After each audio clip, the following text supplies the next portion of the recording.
मैं पहला अपना इंटरव्यू देने गया था, मेरे को इंग्लिश सच में स्प्राइट नहीं आती थी, बिल्कुल नहीं आती थी। और उन्होंने मेरे से यही पूछा कि बता दो ये मैं हूँ का ट्रांसलेशन क्या होगा। पता है मैंने क्या बोला? आज खत्म। इसी तरीके से दिल्ली में कई समस्याएं हैं। दिल्ली में क्या हर जगह है? तुम्हारी जिंदगी में कम समस्याएं हैं, है ना? ये वाले सेंटेंस नंबर 2 पे आ जाओ। कह रहा है कि यूज ऑफ इट बता दो।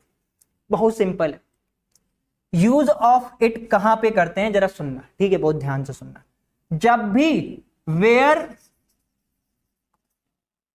सब्जेक्ट इज नॉट गिवन, यानी कि जहां पर भी सब्जेक्ट नहीं दिया होगा वहां पे अपन लोग क्या करेंगे? इट को चिपका देंगे। क्या कर देंगे? इट को चिपका देंगे जहां पे भी सब्जेक्ट नहीं दे रखा होगा। या फिर एक ऐसे सेंटेंस आएंगे जिसमें आपको टाइम दे रखा होगा, अभी 4 बजे हैं, 5 बजे हैं, 6 बजे हैं, दोपहर हो रही है, रात हो रही है, इस टाइप का कोई सेंटेंस होगा।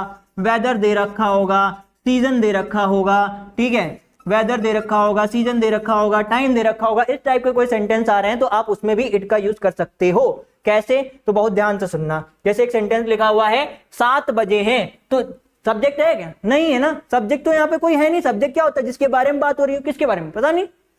तो ऐसे सेंटेंस जिसमें सब्जेक्ट ना दे रखा हो वहां पे लगाना इट। और है हमें ये बता रहा है कि आगे इज आएगा। और 7 बजे हैं तो 7 बजे को क्या बोलते हो? 7 o'clock। सिंपल, खत्म, इतना ही, कुछ नहीं। 7:45 बजे हैं, अभी भी वही टाइम की बात हो रही तो इट लगाना है। इट इज 7:45, तो इट इज 7:45 बजे हैं। It is 7:45।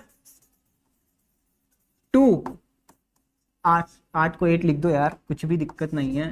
मैं क्या है, सिंपल। इस टाइप के सेंटेंस आप लोगों को इस वाले सेंटेंस में देखने को मिलेंगे। जैसे एक सेंटेंस है ये मैं हूं, इंपॉर्टेंट सेंटेंस है। एक बार आप लोगों को बताएं, एक बार कहानी यही हुई थी। मैं पहला अपना इंटरव्यू देने गया था, मेरे को इंग्लिश सच में स्प्राइट नहीं आती थी, बिल्कुल नहीं आती थी। और उन्होंने मेरे से यही पूछा कि बता दो ये मैं हूं का ट्रांसलेशन क्या होगा। पता है मैंने क्या बोला?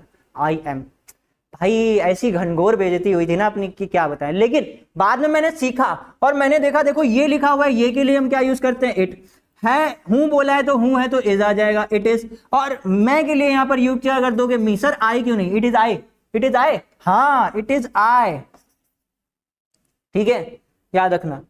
और आज ठंड है तो इट इज कोल्ड टुडे।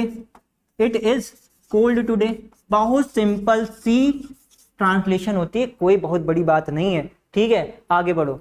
आगे क्या कह रहा है? अगला सेंटेंस अपना है, अगला सेंटेंस देखो तुम लोगों के लिए कितना काम करके लेकर आए हैं, ठीक है?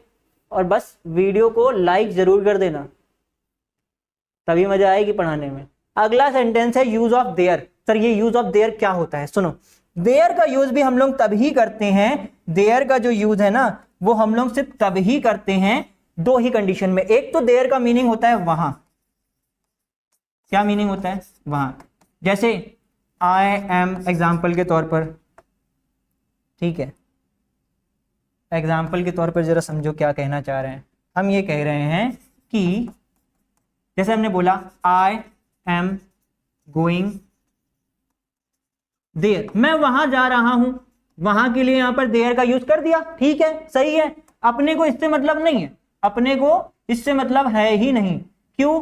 क्योंकि अब हम लोग जो इसका यूज सीखने वाले हैं वो वहां पर सीखने वाले हैं जहां पर सब्जेक्ट ना दे रखा हो। क्या ना दे रखा हो? सब्जेक्ट आपको गिवन ही नहीं होगा, ठीक है? जहां पर सब्जेक्ट आपको गिवन नहीं होगा और सब्जेक्ट गिवन, और ऐसे लगा दे रहे हैं क्रॉस, समझ जाओगे। सब्जेक्ट आपको नहीं गिवन होगा और किसी जगह पर किसी चीज का होना पता चल रहा होगा। जगह पता हो ना पता उससे कोई मतलब नहीं है, लेकिन वहां पर सब्जेक्ट भी नहीं होगा और कहीं पर किसी चीज के होने की बात हो रही होगी। सर होने की बात तो आपने पहले भी बताई, वो हेल्पिंग वर्ब थी, वो इज, एम, आर, वाज, वर, उससे ये पता चल रहा था। अगर कहीं पर किसी चीज का होना पता चल रहा है तो वहां पर देयर भी लगा सकते हो, अगर वहां पर सब्जेक्ट नहीं दे रखा है तो। सर नहीं समझ में आ रहा, क्या करें?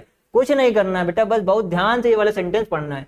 कह रहा है पानी नहीं है। पानी नहीं है, कहां पे पानी नहीं? हमको पता है क्या? नहीं पता पानी कहां पर नहीं है। तो जहां पर हमें सब्जेक्ट का पता ही नहीं है और किसी चीज का होना पता चल रहा है, हो रहा है कहीं पर कोई चीज, जैसे पानी नहीं है तो देयर। अब है से समझ में आ रहा है कि भैया आगे तो इज या एम या आर आएगा, और क्योंकि पानी की बात हो रही तो हमने इज लगा दिया। देयर इज नो, नहीं के लिए नो, और पानी को क्या लिख दोगे? देयर इज नो वाटर, खत्म। इसी तरीके से दिल्ली में कई समस्याएं हैं। दिल्ली में क्या हर जगह है? तुम्हारी जिंदगी में कम समस्याएं हैं, है ना? तो दिल्ली में भी कई समस्याएं हैं। कहीं पर कोई चीज है, इस कक्षा में, इस क्लास में 20 स्टूडेंट हैं, है, कहीं पर कोई चीज होगी तो देयर का यूज करते हो। तो दिल्ली में कई समस्याएं हैं तो देयर, ठीक है, और कई समस्याओं की बात हो रही है, मैनी प्रॉब्लम्स की बात हो रही है, तो देयर आर मैनी प्रॉब्लम्स हो जाएगा। क्या हो जाएगा? देयर आर मैनी प्रॉब्लम्स, ठीक है, there are many problems in Delhi. कहां पर है? दिल्ली में ना, तो there are many problems in Delhi. वहां पानी नहीं है तो there is no water, same वैसे ही क्वेश्चन है। कोई हल नहीं है तो देयर इज नो सोल्यूशन, ठीक है। ये सारे आपको होमवर्क में करने हैं, ठीक है, आप लोगों के लिए लेकर आए। भारत में कई जातियां हैं तो there are many caste in the communities in India. बक्से में कुछ नहीं है तो there is nothing in the box, ठीक है। आइए बात समझ में, आई होप आप लोग ये सारी चीजें करोगे।